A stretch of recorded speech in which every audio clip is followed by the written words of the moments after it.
Small beginnings powerful beginnings. Swami ವಿವೇಕಾನಂದರು ಹೇಳ್ತಾರೆ, ಯಾವತ್ತೂ ಚಿಕ್ಕದರಿಂದ ಪ್ರಾರಂಭಿಸಲು ಹೆದರಬೇಡ. Do not be afraid of small beginnings.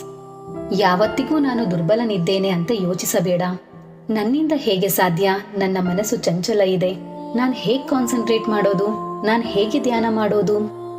ವಿವೇಕಾನಂದರು ಹೇಳ್ತಾರೆ, ಭರವಸೆ ಇಡು. ಚಿಕ್ಕ ಪ್ರಾರಂಭವೇ ಮುಂದೆ ದೊಡ್ಡ ಯಶಸ್ಸಿನಲ್ಲಿ ಬದಲಾಗುತ್ತೆ. ಪ್ರಾರಂಭ ಮಾಡಿದ ಮೇಲೆ ಏನ್ ಮಾಡೋದು? ಸ್ವಾಮಿಗಳ ಮುಂದಿನ ಮಾತು ನೆನಪಿಡು. ಮಹಾನ್ ಕರ್ಮ. ಅವರು ಹೇಳ್ತಾರೆ, ನಿಮ್ಮಲ್ಲಿ ಪ್ರತಿಯೊಬ್ಬರೂ ಮಹಾ ಕಾರ್ಯ ಮಾಡಲು ಹುಟ್ಟಿದ್ದಾರೆ. ಬೊಗಳುವ ಕುನ್ನಿಗಳಿಗೆ ಹೆದರಬೇಡ. ಆಕಾಶದಲ್ಲಿ ಗುಡುಗುವ ಸಿಡಿಲಿಗೂ ಹೆದರಬೇಡ. ನಿಂತು ಕೆಲಸ ಮಾಡು ಸಾಕು. ಗೆಳೆಯರೆ, ಯಾವಾಗ ನಾವು ಭಯದ ಗಡಿಯನ್ನ ದಾಟಿ ಮಹಾ ಕಾರ್ಯಗಳನ್ನ ಮಾಡಲು ಹೋಗ್ತೇವೋ ಆಗ ಬಹಳಷ್ಟು ಜನರಿಗೆ ತೊಂದರೆಯಾಗುತ್ತೆ. ಸಂಕುಚಿತ ಬುದ್ಧಿ ಯೋಚನೆ ಮಾಡುತ್ತೆ, ನಮ್ಮಿಂದಲೇ ಆಗ್ಲಿಲ್ಲ, ಇನ್ನು ಇವನಿಂದ ಏನಾಗುತ್ತೆ? ಕೆಲವು ಜನ ಕಾಲೆಳಿತಾರೆ, ಕೆಲವು ಜನ ಹೆದರಿಸ್ತಾರೆ, ಕೆಲವು ಜನ ತೊಂದರೆ ಕೊಡ್ತಾರೆ. ಅದಕ್ಕೆ ಸ್ವಾಮಿಯವರು ಹೇಳ್ತಾರೆ, let not the bark of puppies frighten you, let not the thunderbolts of heaven frighten you. ಸುಮ್ಮನಿದ್ದು ನಿನ್ನ ಕೆಲಸ ಮಾಡು ಸಾಕು. ಮುಂದಿನ ಮಾತು ಸ್ವಾಮಿಯವರು ಹೇಳ್ತಾರೆ, ನೌ ಫೋಕಸ್ ಆನ್ ವರ್ಕ್. ಯಾವತ್ತೂ ಏನನ್ನೂ ಕೇಳಬೇಡ, ಬದಲಾಗಿ ಯಾವುದಕ್ಕೂ ಆಸೆ ಪಡಬೇಡ. ನಿನ್ನ ಬಳಿ ಏನಿದೆಯೋ ಅದನ್ನ ಕೊಡು. Ask nothing, want nothing in return. ನೀನು ಏನು ಕೊಡ್ತೀಯೋ ಅದು ಮರಳಿ ನಿನ್ನ ಬಳಿ ಬರಲೇಬೇಕು.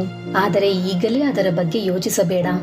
ವಿವೇಕಾನಂದರು ಹೇಳ್ತಾರೆ, ಕರ್ಮ ಮಾಡುವಾಗ ಯಾವತ್ತೂ ಯೋಚಿಸಬೇಡ, ನಾನು ಇಷ್ಟು ಮಾಡಿದರೆ ಅಷ್ಟು ಮರಳಿ ಬರುತ್ತೆ ಅಂತ. ಇದು ಬಹಳ ನಿಯಮಿತ ವಿಚಾರ. ನಿನಗೆ ಈ ಕ್ಷಣ ಎಷ್ಟು ಕೊಡಕ್ಕಾಗುತ್ತೋ ಅಷ್ಟು ಕೊಡು. ಪ್ರತಿಫಲ ತಿರುಗಿ ಬರಲೇಬೇಕು. ಆದರೆ ಅದರ ಬಗ್ಗೆ ಈಗಲೇ ಯೋಚಿಸಬೇಡ. ಕೊಡುವುದೇ ಪಡೆಯುವುದು. ನೀನು ಹೇಗೆ ಮಾಡ್ತೀಯೋ ಯೋಚಿಸ್ತೀಯೋ ಆ ಥರ ಮಾನಸಿಕ ಸ್ಥಿತಿ ನಿರ್ಮಾಣ ಆಗುತ್ತೆ. ಹೇಗೆ ಮಾನಸಿಕ ಸ್ಥಿತಿ ಇರುತ್ತೋ ಹಾಗೆಯೇ ಜೀವನ ರೂಪುಗೊಳ್ಳುತ್ತೆ.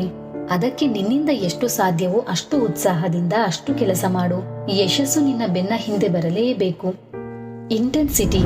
ಸ್ವಾಮಿಯವರು ಹೇಳ್ತಾರೆ, ಶ್ರಮ ಪಡಿ. ಶರೀರದಿಂದ ಮನಸ್ಸಿನಿಂದ ಸ್ವಚ್ಛವಾಗಿರಿ. ಎಷ್ಟು ಸಾಧ್ಯವೋ ಅಷ್ಟು ಮನಸ್ಸನ್ನ ಶುದ್ಧವಾಗಿಡಿ. ಆಗ ನಿಮ್ಮಲ್ಲಿ ಒಂದು ಜ್ವಾಲೆ ಉರಿಯುತ್ತೆ. ಅದರಲ್ಲಿ ನಿಮ್ಮ ಋಣಾತ್ಮಕತೆ, ನಿಮ್ಮ ಆಲಸ್ಯತನ, ನಿಮ್ಮ ದೌರ್ಬಲ್ಯವನ್ನ ಸುಟ್ಟು ಬೂದಿ ಮಾಡಿಬಿಡುತ್ತೆ. ಗೆಳೆಯರೇ, ಆತ್ಮಬಲ ಅನ್ನೋದು ನಿಮ್ಮೆಲ್ಲರಲ್ಲೂ ಇದೆ. ಯಾವುದು ನಮ್ಮ ಹತ್ರ ಇದೆಯೋ ಅದನ್ನ ಪಡೆಯುವುದಲ್ಲ, ಕೇವಲ ಅಡೆತಡೆಗಳನ್ನ ದೂರ ಮಾಡಬೇಕು.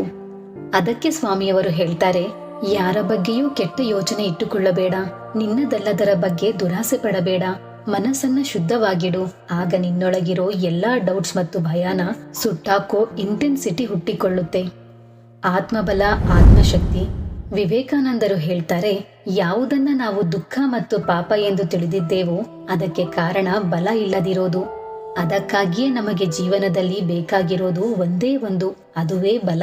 ಗೆಳೆಯರೇ, ಯಾವತ್ತೂ ನೆನಪಿಡಿ, ಯಾವುದೇ ಪರಿಸ್ಥಿತಿ ಅಥವಾ ಸಮಸ್ಯೆ ನಿಮ್ಮನ್ನು ದುಃಖಿಸಲ್ಲ. ನಿಮ್ಮ ಚಿಂತೆ, ನಿಮ್ಮ ಭಯಕ್ಕೆ ಒಂದೇ ಕಾರಣ, ಬಲ ಮತ್ತು ಸಾಹಸ ಇಲ್ಲದಿರೋದು. ಸ್ವಾಮಿಗಳು ಅದಕ್ಕೆ ಹೇಳ್ತಾರೆ, ಈ ಜೀವನದಲ್ಲಿ ಬೇಕಾಗಿರೋದು ಒಂದೇ ಒಂದು, ಅದುವೇ ಬಲ. ಅವರು ಹೇಳೋದು, ಯಾವುದೇ ಒಂದು ವಿಷಯ, ಯಾವುದೇ ಒಂದು ಅಭ್ಯಾಸ ನಿಮ್ಮ ಮನಸ್ಸನ್ನ ದುರ್ಬಲ ಮಾಡ್ತಿದ್ರೆ ಅದನ್ನ ವಿಷ ಅಂತ ತೆಗೆದು ಬಿಸಾಕಿ. ಯಾಕೆಂದರೆ ಬಲ ಇಲ್ಲದಿರೋದನ್ನೇ ದುಃಖ ಮತ್ತು ದೌರ್ಬಲ್ಯ ಅನ್ನೋದು. Grow from inside. ನಿಮ್ಮಲ್ಲಿ ಅನಂತ ಬ್ರಹ್ಮಾಂಡದ ಜೊತೆ ಬೆರೆತ ಯಾವುದೋ ಒಂದು ವಿಶೇಷತೆ ಇದೆ. ಅದೇ ನಿಮ್ಮ ನಿಜವಾದ ಟೀಚರ್.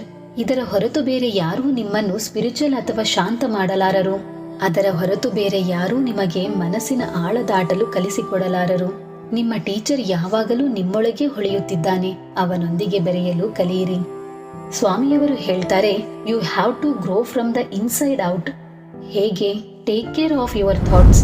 ನೀನು ಏನು ಯೋಚಿಸುತ್ತೀಯೋ ಹಾಗೆಯೇ ಆಗಿಬಿಡುತ್ತೀಯ. ಅದಕ್ಕಾಗಿ ನಿಮ್ಮ ವಿಚಾರಗಳ ಬಗ್ಗೆ ವಿಶೇಷ ಗಮನ ಇರಿಸು. ನೀವು ಯೋಚಿಸುವ ವಿಚಾರಗಳು ಕೇವಲ ನಿಮ್ಮ ಮೇಲೆ ಪ್ರಭಾವ ಬೀರದೆ ಅವುಗಳು ದೂರ ದೂರದವರೆಗೂ ಪ್ರಯಾಣ ಮಾಡುತ್ತವೆ ಮತ್ತು ಬೇರೆಯವರ ಮನಸ್ಸಿನ ಮೇಲೆ ಕೂಡ ಪ್ರಭಾವ ಬೀರುತ್ತವೆ. ವಿವೇಕಾನಂದರು ಹೇಳ್ತಾರೆ, thoughts live, they travel far. ಈ ಸಮಯದಲ್ಲಿ ಎಲ್ಲಾ ರೀತಿಯ ವಿಚಾರಗಳು ಎಲ್ಲಾ ಕಡೆಗೂ ಇರುತ್ತವೆ. ನೀವು ಯಾವ ತರಹದ ಮೆಂಟಲ್ ಸ್ಟೇಟ್ ನಲ್ಲಿ ಇರ್ತೀರೋ ಅದೇ ತರಹದ ವಿಚಾರಗಳು ನಿಮ್ಮೊಳಗೆ ಪ್ರವೇಶ ಮಾಡುತ್ತವೆ. ಅದಕ್ಕಾಗಿಯೇ ನಿಮ್ಮ ಮೆಂಟಲ್ ಸ್ಟೇಟ್ ನ ಕಡೆಗೆ ಜಾಗರೂಕರಾಗಿ. ಯಾವಾಗಲೂ ನಿಮ್ಮನ್ನು ಅಲರ್ಟ್, ಚುರುಕು, ಪ್ರಸನ್ನವಾಗಿಡಿ. ಯಾಕೆಂದರೆ ನಿಮ್ಮಿಂದ ಏನೂ ಅಸಾಧ್ಯ ಇಲ್ಲ. Nothing is impossible.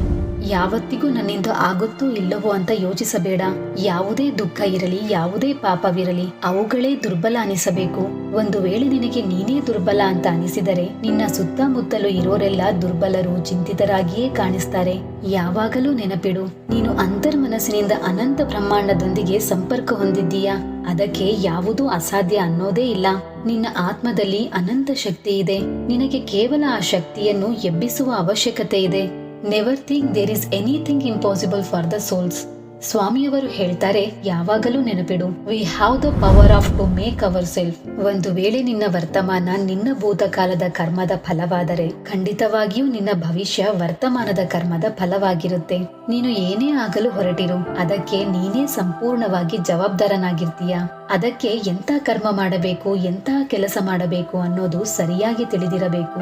ಗೆಳೆಯರೇ, ಈ ಕೋಟ್ ನವಯುವಕರಿಗೆ ಬಹಳ ಅಮೂಲ್ಯವಾಗಿದೆ. ಹೇಗೆ ನಿಮ್ಮ ಭವಿಷ್ಯ ವರ್ತಮಾನದ ಕರ್ಮದ ಮೇಲೆ ನಿಂತಿದೆಯೋ ಹಾಗೆಯೇ ನಿಮ್ಮ ವರ್ತಮಾನವೂ ಕೂಡ ನಿಮ್ಮ ಭೂತಕಾಲದ ಕರ್ಮದ ಕಾರಣವೇ ಆಗಿದೆ. ಅದಕ್ಕೆ ಯಾರೊಟ್ಟಿಗೂ ದ್ವೇಷ ಇಟ್ಟುಕೊಳ್ಳಬೇಡ. ಇದು ದುರ್ಬಲರ ಲಕ್ಷಣ. ಸ್ವಾಮಿಯವರು ಹೇಳ್ತಾರೆ, ಭವಿಷ್ಯ ರೂಪಿಸಲು, ವರ್ತಮಾನದ ಉಪಯೋಗ ಮಾಡಲು ನಿನಗೆ ಕರ್ಮ ಮಾಡಲು ಬರಬೇಕು. ಕರ್ಮ ಮಾಡೋದು ಹೇಗೆ? ಸ್ವಾಮಿಯವರ ಮುಂದಿನ quote, secret of being driven. ಈ ಕೋಟ್ನ ನೀವು ಬಹಳಷ್ಟು ಸಾರಿ ಕೇಳಿರ್ತೀರಾ, ಆದರೆ ಇದರ ವಿಶೇಷ ಮಹತ್ವವಿದೆ. ನಮಗೆ ಸಮಸ್ಯೆಗಳು ಮತ್ತು ಕೊರತೆಗಳು ಇದ್ದಾಗ ಮಾತ್ರ ನಾವು ತೊಂದರೆಗೊಳಗಾಗುತ್ತೇವೆ.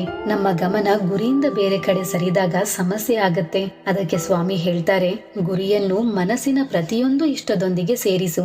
ಅಂದರೆ ಮನಸ್ಸನ್ನು ಪೂರ್ತಿಯಾಗಿ ಗುರಿಯಿಂದ ತುಂಬಿಬಿಡು. ನಿಮ್ಮ ಮನಸ್ಸಲ್ಲಿ ಯಾವುದೇ ವಿಚಾರ ಬರಲಿ, ಅದು ನಿಮ್ಮ ಗುರಿಗಳಿಂದಲೇ ಕೂಡಿರಲಿ. ನಿಮಗೆ ನಾಲ್ಕು ದಿಕ್ಕಿನಲ್ಲಿ ಅದೇ ಕಾಣಿಸಲಿ. ಇದೇ ಡ್ರಿವನ್ ಆಗುವ ರಹಸ್ಯ.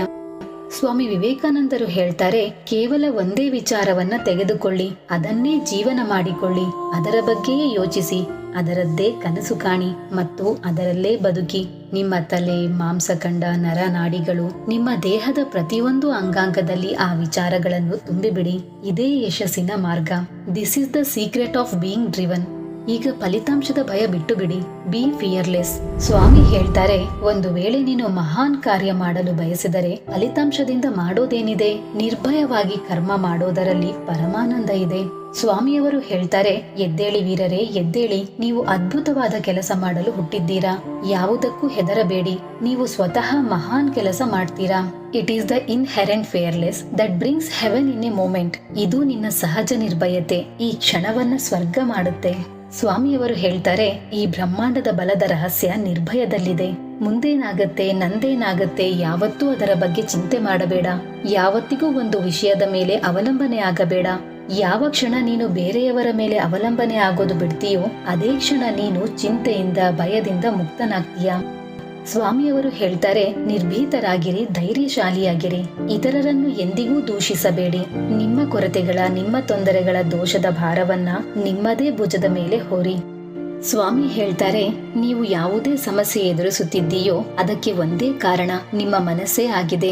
ಎಲ್ಲಿಯ ತನಕ ನಿಮ್ಮ ಮನಸ್ಸಲ್ಲಿ ಒಂದೇ ಒಂದು ಡೌಟ್ ಇರುತ್ತೋ, ಬೇರೆಯವರಿಂದಲೇ ನನ್ನ ಪರಿಸ್ಥಿತಿ ಹೀಗಿದೆ ಅಂತ, ಅಲ್ಲಿಯ ತನಕ ಮನಸ್ಸಿನ ದೌರ್ಬಲ್ಯ ಇದ್ದೇ ಇರುತ್ತೆ. ಅಡಗಿ ನಿನ್ನನ್ನ ಹಿಂಸಿಸುತ್ತಲೇ ಇರುತ್ತೆ. ಅದಕ್ಕಾಗಿ ಸ್ವಾಮಿ ಹೇಳ್ತಾರೆ, ಧೈರ್ಯಶಾಲಿಯಾಗಿರಿ. ಯಾವುದೇ ಕೊರತೆ ಇದೆ, ಯಾವುದೇ ಸಮಸ್ಯೆ ಇದೆ, ಅದಕ್ಕೆಲ್ಲ ಕಾರಣ ನನ್ನ ಮನಸ್ಸೇ. ನಿಮ್ಮ ವಿವೇಕ ಮತ್ತು ಬುದ್ಧಿಯಿಂದ ಈ ಸತ್ಯವನ್ನು ಸ್ವೀಕರಿಸಿದ ನಂತರವೇ ನಿನ್ನ ಮನಸ್ಸನ್ನು ಗೆಲ್ಲಬಹುದು. ಮತ್ತು ಕೊನೆಯಲ್ಲಿ concentration. There is no limit to the power of human mind. ಸ್ವಾಮಿಯವರು ಹೇಳ್ತಾರೆ, ಮನುಷ್ಯನ ಮನಸ್ಸಿಗೆ ಮಿತಿ ಇಲ್ಲ. ಮನಸ್ಸು ಎಷ್ಟು ಕಾನ್ಸಂಟ್ರೇಟೆಡ್ ಇರುತ್ತೋ ಅಷ್ಟೇ ಹೆಚ್ಚು ಬಲವನ್ನು ಯಾವುದಾದರೂ ಒಂದು ವಿಷಯದಲ್ಲಿ ತೊಡಗಿಸಬಹುದು. ಮನುಷ್ಯನ ಮನಸ್ಸು ಯಾವಾಗಾದರೂ ಆಗಲಿ, ಏನಾದರೂ ಆಗಲಿ, ಹೇಗಾದರೂ ಯೋಚಿಸಬಹುದು. ಏನೇ ಆದರೂ ಮನಸ್ಸಲ್ಲಿ ಹುಟ್ಟಿಸಿಕೊಳ್ಳಬಹುದು. ಅದಕ್ಕೆ ಸ್ವಾಮಿ ಹೇಳ್ತಾರೆ, ಮನುಷ್ಯನ ಮನಸ್ಸಿನ ಶಕ್ತಿ ಅನಂತವಾಗಿದೆ. ಈಗ ಕೆಲಸ ಮಾಡುವ ಸಮಯವಾಗಿದೆ. ಸ್ವಾಮಿ ಹೇಳ್ತಾರೆ, ಒಂದು ಸಮಯದಲ್ಲಿ ಕೇವಲ ಒಂದೇ ಕೆಲಸ ಮಾಡಿ, ಆದರೆ ಅದನ್ನ ಮಾಡುವ ಸಮಯದಲ್ಲಿ ನಿಮ್ಮ ಪೂರ್ಣ ಮನಸ್ಸಿನಿಂದ ಮಾಡಿ. ಕೆಲಸ ಮಾಡುವಾಗ ಉಳಿದ ವಿಷಯವನ್ನೆಲ್ಲ ಮರೆತು ಬಿಡಿ. ಇದೇ ತರ ಏಕಾಗ್ರತೆ ವಿಕಾಸ ಆಗತ್ತೆ. ಮನಸ್ಸು ಎಷ್ಟು ಕಾನ್ಸಂಟ್ರೇಟೆಡ್ ಇರುತ್ತೋ ಅಷ್ಟೇ ಹೆಚ್ಚು ಶಕ್ತಿ ಯಾವುದಾದರೂ ಒಂದು ವಿಷಯದಲ್ಲಿ ತೊಡಗಿಸಬಹುದು. ಯಾವುದೇ ಕಾರ್ಯವನ್ನ ಯಶಸ್ವಿಯಾಗಿ ಮುಗಿಸಲು ಇದೇ ಮೂಲ ಮಂತ್ರ. ಗೆಳೆಯರೇ, ನೀವೆಲ್ಲರೂ ಈ ಸಮಯ ಸ್ವಾಮಿ ವಿವೇಕಾನಂದರ ವಿಚಾರಗಳ ವೈಬ್ರೇಷನ್ ನಲ್ಲಿ ಇದ್ದೀರಾ. ಸ್ವಲ್ಪ ಸಮಯ ನಿಮ್ಮ ಮನಸ್ಸನ್ನು ಇದೇ ಎನರ್ಜಿಯಲ್ಲಿ ಇರಲು ಬಿಡಿ. ಈ ವಿಡಿಯೋ ಅನ್ನು ಪದೇ ಪದೇ ಕೇಳಿ. ವಿಡಿಯೋ ಕೇಳಿದ ನಂತರ ನಿಮ್ಮ ಮನಸ್ಸನ್ನು ಇದೇ ವೈಬ್ರೇಷನ್ನಲ್ಲಿ ಇರಿಸಿ. ನಂತರ ನೇರವಾಗಿ ಅಭ್ಯಾಸದ ಕಡೆಗೆ ಹೋಗಿ. ಗೆಳೆಯರೇ, ಈ ವಿಡಿಯೋ ಬಗ್ಗೆ ನಿಮ್ಮ ಅಭಿಪ್ರಾಯವನ್ನು ಕಮೆಂಟ್ನಲ್ಲಿ ಬರೆಯಿರಿ. ವಿವೇಕಾನಂದರ ಕೋಟ್ಸ್ಗಳು ನಿಮಗೆ ಇಷ್ಟವಾದಲ್ಲಿ ಒಂದು ಲೈಕ್ ಮಾಡಿ. ಇದೇ ತರಹದ ವಿಡಿಯೋಗಳಿಗಾಗಿ ನಮ್ಮ ಚಾನಲ್ ಅನ್ನು ಸಬ್ಸ್ಕ್ರೈಬ್ ಮಾಡಿ. ಮತ್ತೆ ಸಿಗೋಣ ಇನ್ನೊಂದು ವಿಡಿಯೋದಲ್ಲಿ. ಅಲ್ಲಿಯವರೆಗೂ ಧನ್ಯವಾದಗಳು.